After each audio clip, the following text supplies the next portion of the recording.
Hello guys, this is Blue Valkyrie once again, and this is day number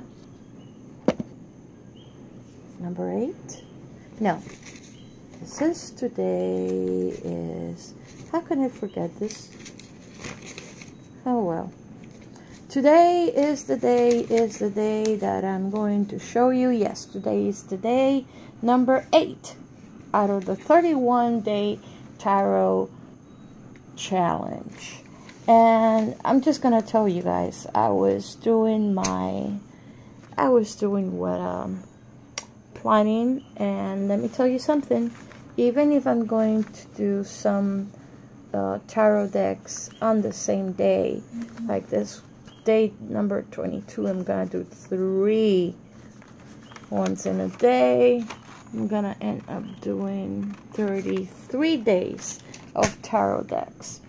I might try to shorten them somehow, but anyway, today's tarot deck is Total Tarot Rider-Waite Tarot with book. It's not really a big book, it's a smaller book. We'll get to the cards later. This is the back side, by the way. One of the many back sides. Actually, no, let's go to the cards first. Because the thing is that these are the common Rider-Waite Tarot deck. The art is the same as every other Rider-Waite Tarot deck that you're going to find. Exactly the same. And I mean exactly the same. And the reason why this style is one of the most popular ones is because, like the book we discussed on yesterday's video, the art is elusive to what the card is supposed to mean. Like, for example, let's take this, the Magician. The Magician usually is someone young, very mature beyond his years, of great skill. This is why you always see him with his altar. And in the altar, you see, I don't know if you notice, but from the minor arcana, you have here the pentacle, you have the cup, you have the sword, and you have the wand. And still, he has one of his own, and he is just doing his own magic, right? And for instance, take card number 2, the Priestess, High Priestess. This is a very, you see here it says Torah. This is a kind of mixture between, and the pillars, of course. It has a lot of imagery, religious-wise, because the moon at her feet resembles a lot the moon at the feet of the Virgin Mary, and of course the cross, and that she's wearing a blue cape, which is something always associated as well with Mary, even though we all know it wasn't the truth. But you see here her crown. This was, I am so sure this was done unintentionally, but you can see there's a resemblance of what it's not. It just resembles the triple moon pagan symbol. Like, here's one, here's the other, of course, and here's the other one. So because of that, this deck is very, very easy for people to start reading. Because, for instance, here's a 5 of Pentacles, or discs, and you see these poor people in misery, and basically that's exactly what this card is. It's economic misery, or misery of other kind, you know. But it's not a good card if you're asking about a job, if you know what I mean. So yes, so you see, that's why they're very, very important. You see, like 7 here. 7, it's usually someone, a young person, and he's looking at the fruit of his labor. And of course there's more to it, but I'm only showing you. Number 8 is a young, skilled person that is working at his craft. It's not like he's a millionaire, but he's well-to-do because of his work ethic, you know, and so forth.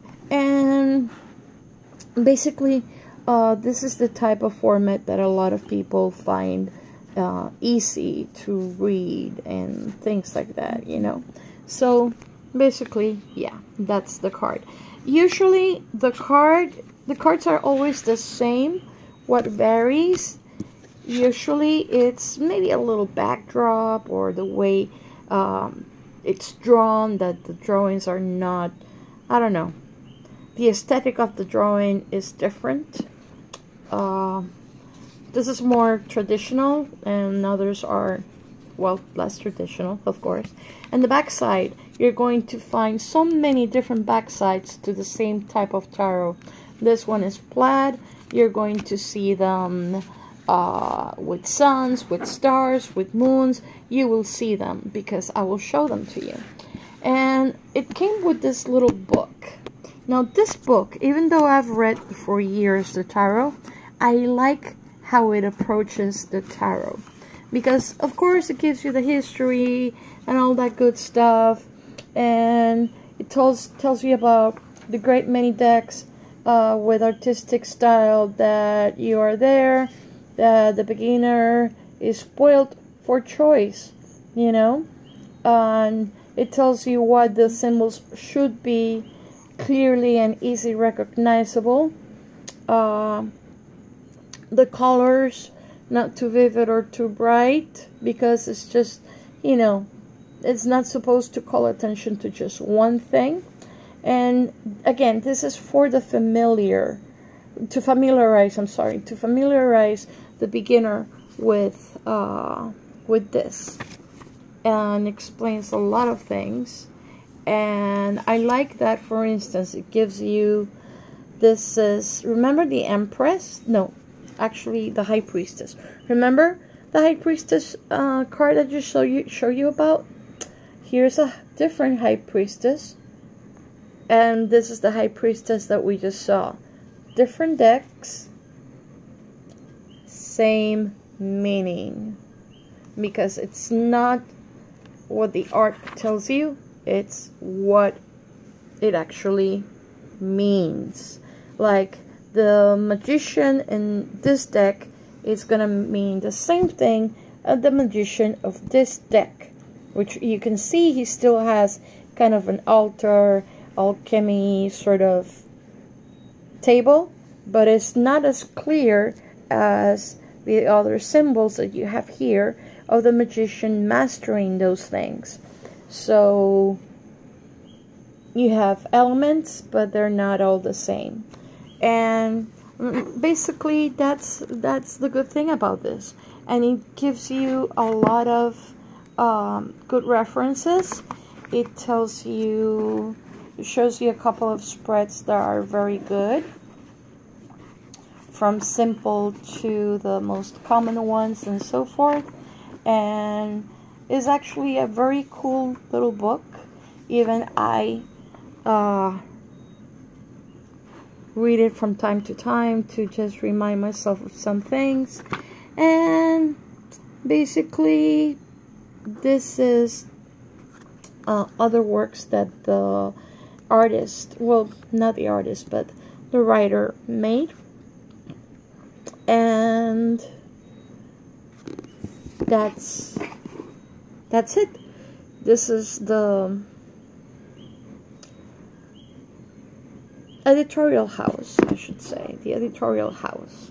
This is the writer, and this, I think this was the second printing in 1995.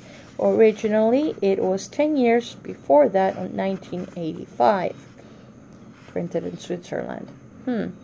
Yeah, so I hope you liked this.